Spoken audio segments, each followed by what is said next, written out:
is up, friends? Welcome to Ozark Outdoor Brewing. As you could probably tell from the title, I've got a kegging system, and today is the first day that I'm going to keg a beer into it. Full disclosure and disclaimer right up front, this is the first time that I've ever kegged a beer. I know I'm probably going to make some mistakes. I'm okay with that. Would love to hear any of the feedback you veterans have down in the comments. Always looking to learn and further this craft. So sitting up here on top, covered right now, I don't want the light to mess with it for the time being. It's the Blue Loon extract kit from Northern Brewer. Still using this little Jenga tower that I used in the last video. Not a fan of it. I got to figure out something there. I know, still working on that, but that's what I've got right now. So the keg has been washed, sanitized. It's ready to take on this beer. We got a few steps that we got to do first, and I'm going to bring you guys along with me. Let's do it. So first thing I want to do is just kind of talk about the keg itself. It is a reconditioned keg that I picked up on Northern Brewer. Doesn't seem to have any major defects. It holds pressure. It came pressurized. I tested it myself while I was doing the sanitizing. The bundle kit that I purchased, I have a frog in my throat there. God, that was weird. The bundle that I purchased, it had a CO2 regulator that came with it. So I've got that hooked up here to my CO2 tank. I've got my gas line already hooked up, which I've already tested into the keg. First step today is going to be to purge the keg of any oxygen. At this point, you want to try to limit the amount of oxygen that touches your beer. And purging this with the CO2 is going to be perfect for that. To do that, we've got to take the gas line that I've got staged here. That goes on the inside of the keg. It's a ball lock system, so that goes on, connections secure. Then we'll turn on the CO2 and let that start filling this up, and I'll start purging the oxygen out of the top through the pressure release valve. Probably gonna have to do this 2, maybe 3 times to get rid of all the oxygen in the keg. These ball lock corny kegs make it real simple to purge any oxygen or CO2 out of it.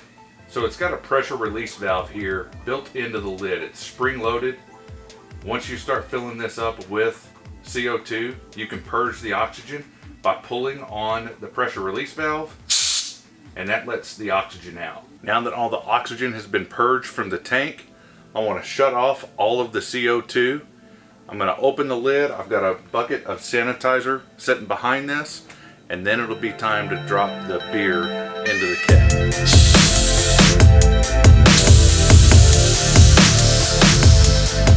Alright, keg has been depressurized. I've lifted up on the pressure release valve just to get rid of that.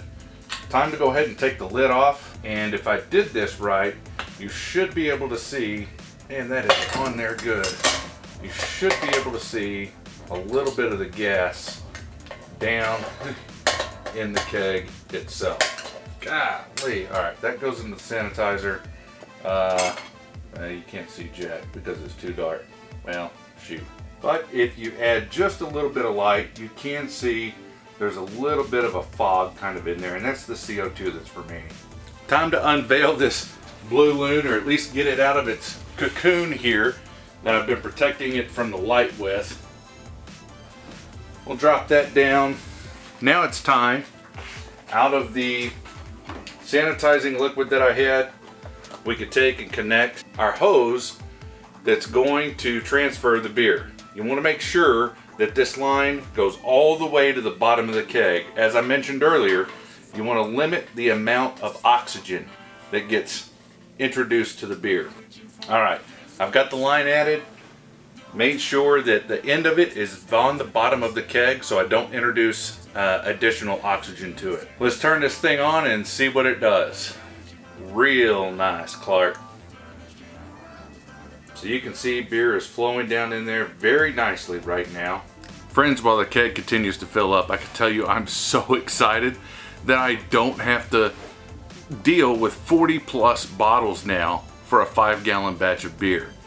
It was such a pain last time washing 40 individual bottles, sanitizing 40 individual bottles, filling 40 individual bottles, capping 40 individual bottles. Then you got to put them in something to store them in at room temperature while it carbonates.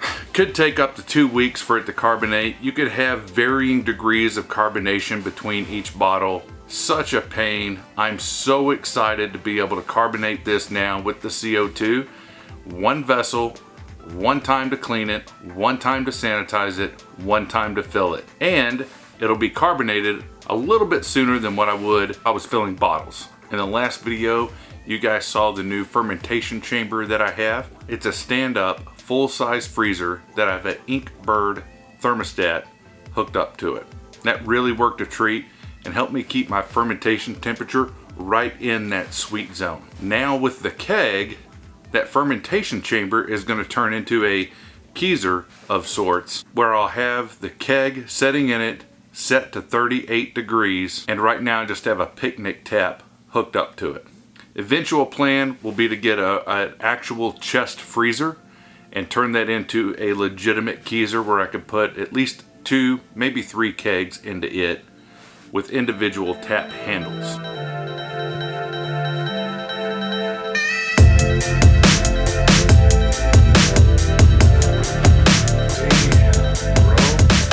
That sucked. You guys saw it, my Jenga tower. That's why I've got to get this thing fixed and get some different kind of system set up here. This is dumb.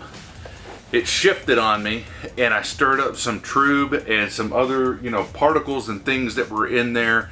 I think I saw a little bit of that slip down through the line to fill the keg. Once I saw that, I cut it. I said, no, I don't want to introduce any more of that because I've stirred all of that stuff up. So we've got the keg filled, the line turned off. I'm going to remove this from the fermenter, pull this back out of the keg and let that continue to drain. And then I could set it right over here off to the side. I'm not going to need that any longer. Now it's time to start closing this up and adding the CO2. I've got my lid right here in my bucket of sanitizer. That's going to go in. I'm going to seat it, but not completely close it up yet. I want to get the CO2 turned on, start pressurizing the keg, and that will help make sure that I get a good seal on that lid. So here we go, very same steps as before. Make sure we get our CO2 turned on. I'm going to open up the valve to allow it to go in, and then start adding pressure so I can start filling up the keg. And you can hear the CO2 going into it right now, which is fine, but now it's time to seat the lid.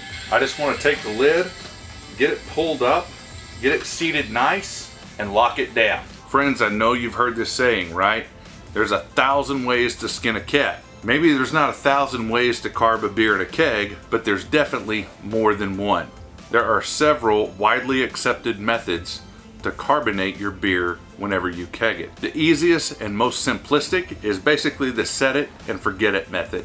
Set the CO2 to your serving pressure, put it in your chamber that you're going to use, and leave it. 7 to 10 days should be a fully carbonated beer.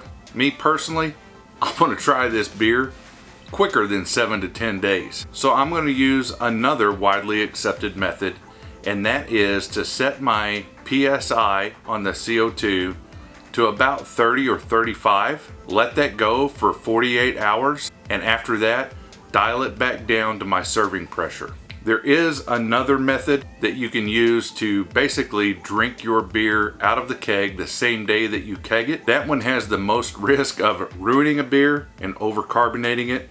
I'm not interested. So let's go ahead and dial this thing up. We're gonna take the pressure all the way up as far as we can here, close to 30, and then I'm going to move it to the freezer that I've got set at 38 degrees for 48 hours. All right, friends, into the freezer it goes. So I'm going to add the keg first. On top of that, not on top of it, but beside it, goes my CO2. Move this around a little bit here. This is the way that I want to have it facing because my picnic tap is going to go here, and I'm probably just going to kind of hang it off of one of these shelves. So let me turn this so I can kind of see exactly where I'm at as far as pressure goes. I've got this in. I think we're good. Friends, I cannot tell you how excited I am about this kegging process. No more dealing with multiple bottles and all of that nonsense. One vessel, clean it, wash it once, sanitize one vessel, fill one vessel, added CO2, dropped it into the freezer. Now then I should be able to enjoy this beer at least a week and a half sooner than what I would have been able to had I bottled this entire beer. Like I said at the beginning, first time kegging my homebrew, so I'm sure there's things that I did wrong, steps that I missed, something else that I should have done. For you veteran homebrewers who have kegged your beer, I would so appreciate and love to hear your feedback down in the comments. Things I did right, things that I missed, things that I should have done differently. Whoa, what the hell? Whoops, too close.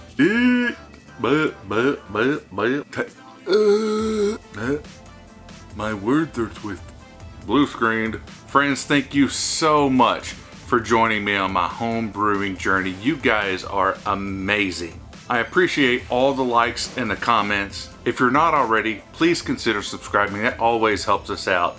And smash that bell so you get a notification every time we post a video here on Ozark Outdoor Brewing. And remember, drink responsibly.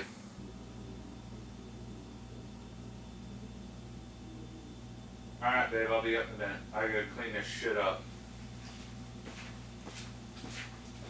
I take all this damn towel down. This was the stupidest thing that I've ever done. Almost ruined an entire batch of beer. Gotta take all this shit down. Oh hell, I'm still recording.